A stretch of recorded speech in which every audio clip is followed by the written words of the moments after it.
conversa com os nossos convidados. Hoje estamos a falar sobre o Ministério das Mulheres na Igreja.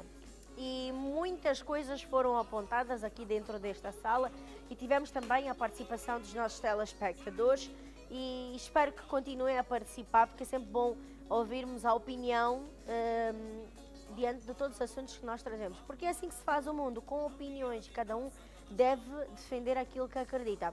E antes de ir ao Top 5 da semana, vou passar já a palavra aos nossos convidados, a quem vão dar então o remate final do tema que esteve a ser abordado aqui no palco do Tá-se Bem, que é o Ministério das Mulheres na Igreja.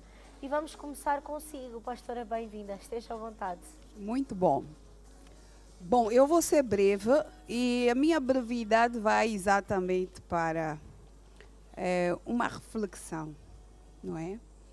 É que eu vou colocar a base a mulher samaritana.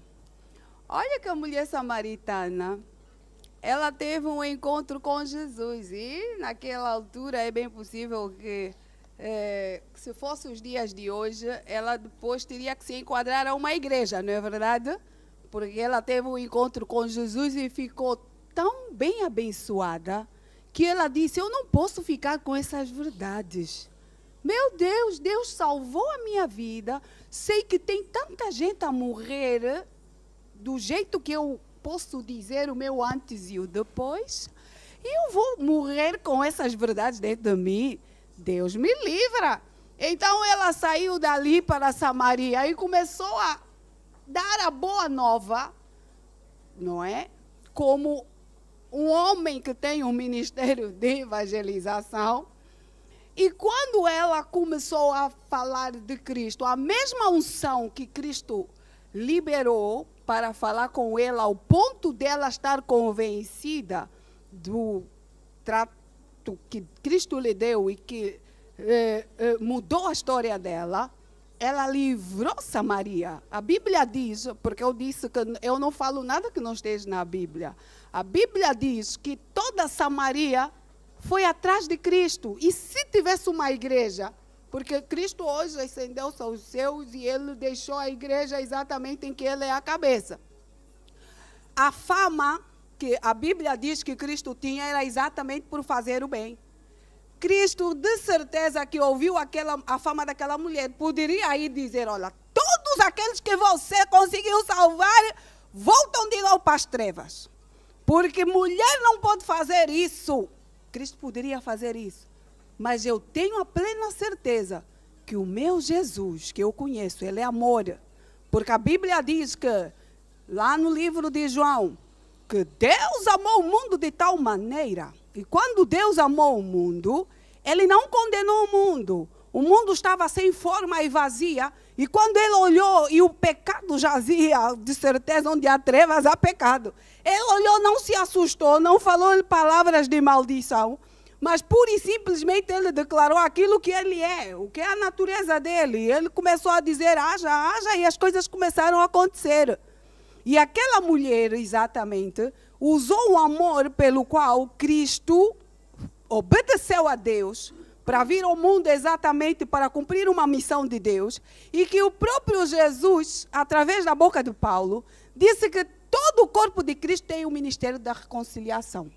Eu não vou contrariar a Bíblia a dizer que deve haver mulheres evangelistas, nem pastoras. Agora, eu sou esposa de um pastor. E sendo esposa de um pastor, quando meu marido não está e uma mamã vem ter comigo, ou uma adolescente vem ter comigo, aquilo que eu aprendi como os primeiros socorros, eu dou. E tenho ofício profético, eu não vou dizer que não tenho isso. E eu opero nesse ofício para ajudar as pessoas, não para maltratar nem chamar de prostitutas, independentemente que na igreja onde eu faço parte, em que o meu marido é pastor, entrar uma prostituta, eu não vou dizer que você é uma prostituta, sai daqui. Porque a Bíblia diz que a igreja é como se fosse um hospital.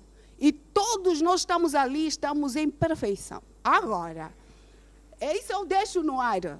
Agora, existem mulheres que fazem certos ofícios porque naquele lugar não há quem faz.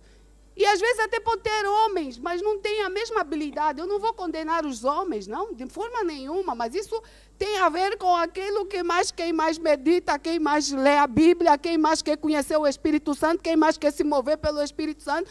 Deus vai lhe ajudando exatamente a prol das pessoas e não a prol de denominações. Boa. Agora, eu digo que nós não devemos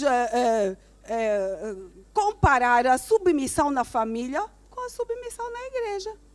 A submissão na família, a Bíblia diz lá no livro de Gênesis, que Deus ele abençoou homem e mulher.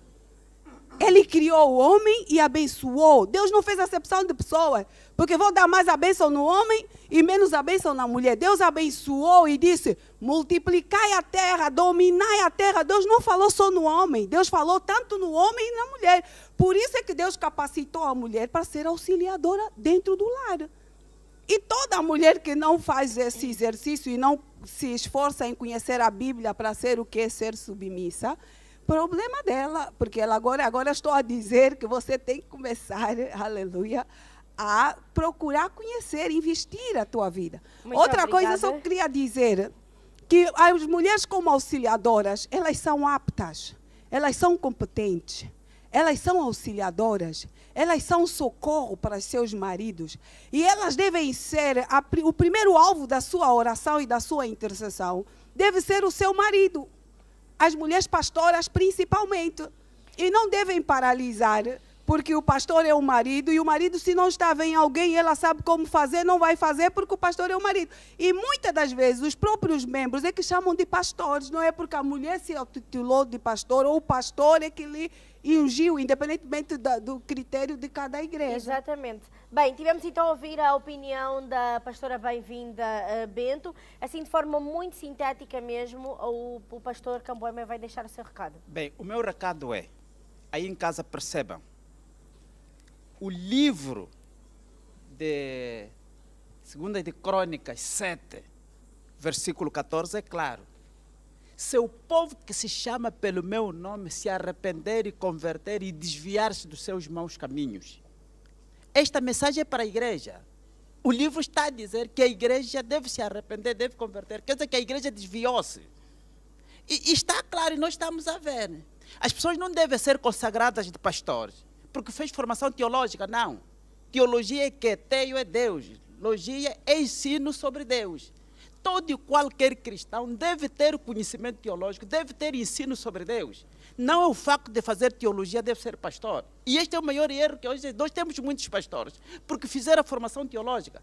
O pastorado é chamamento, não é por fazer formação. A formação é aperfeiçoamento, a formação não termina.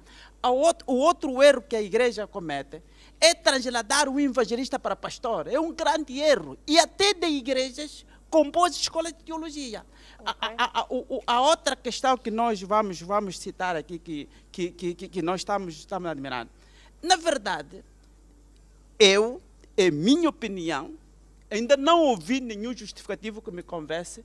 O Ministério de Mulher, a congregação de pastora, eu respeito as que existem, eu respeito. E significa que respeitar não é concordar. É uma outra coisa.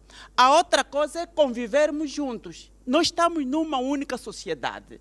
Temos que convivermos juntos. Não significa que edificamos juntos. Edificar junto é uma outra coisa. Na verdade, a maioria das igrejas que existem, somos obrigados a convivermos juntos, mas não edificamos juntos, porque certas interpretações, certas práticas estão distorcidas. Isso é uma verdade. Okay. Por isso, nós chamamos a atenção em casa. A Bíblia é clara, a árvore é para os seus frutos. O que é que está a acontecer? É que as pessoas querem interpretar a Bíblia ao seu favor. A Deus não se faz favor, esta é uma realidade. Exatamente. Por isso, a Bíblia é clara e que nós temos que respeitar. Por isso, a nossa referência é Cristo. O que Cristo fez, a nossa referência é Cristo, o nosso limite é a Bíblia. Não vamos criar arranjos, Deus já criou tudo, não precisamos nós criarmos mais coisas. Muito obrigada, pastor Alberto. Esteja à vontade, apóstolo. Nas minhas últimas palavras, eu gostaria de poder dizer que a mulher, ela pode testemunhar, ela pode ir à rua, distribuir, testemunhar, anunciar. Isso é testemunhar, conforme a mulher samaritana. Isso não tem nenhum problema. E não é disso aqui que eu pude focar. Mas o do que eu digo e repito é que a mulher não pode ser pastor, a mulher não pode liderar uma igreja. Vejamos que em Gênesis, não é? No princípio, quando Deus criou tudo, Deus criou os animais com as suas fêmeas, mas ao homem não foi o caso. Quando Deus fez o homem, Deus simplesmente fez o homem. E foi posteriormente que Deus fez a mulher. Isso para que as pessoas compreendam que a mulher não é um produto original da criação, mas a mulher é um subproduto do homem. Você vê quando Deus criou o macho nos animais, criou a fêmea. Quando Deus criou o macho nos animais, criou a fêmea. Mas quando Deus fez o homem, não fez a mulher. Isso para que a mulher humildemente reconheça o seu lugar. Também gostaria também de poder convidar a todos quantos desejam obter o livro do profeta Caco Filipe. Eles podem instalar no seu telemóvel, procurando por Caco Filipe na Play Store ou na App Store. Ou então também ligarem para os terminais 931-993967, 931-993-967. Ou então escrever-me na minha página do Facebook, Apóstolo Hugo Zé da Costa, e pedir o livro do Caco Filipe. E o livro é inteiramente gratuito e a entrega também é gratuita. É bom que você leia para que você saiba quem realmente é o profeta Caco Filipe. Obrigado. Muito obrigada.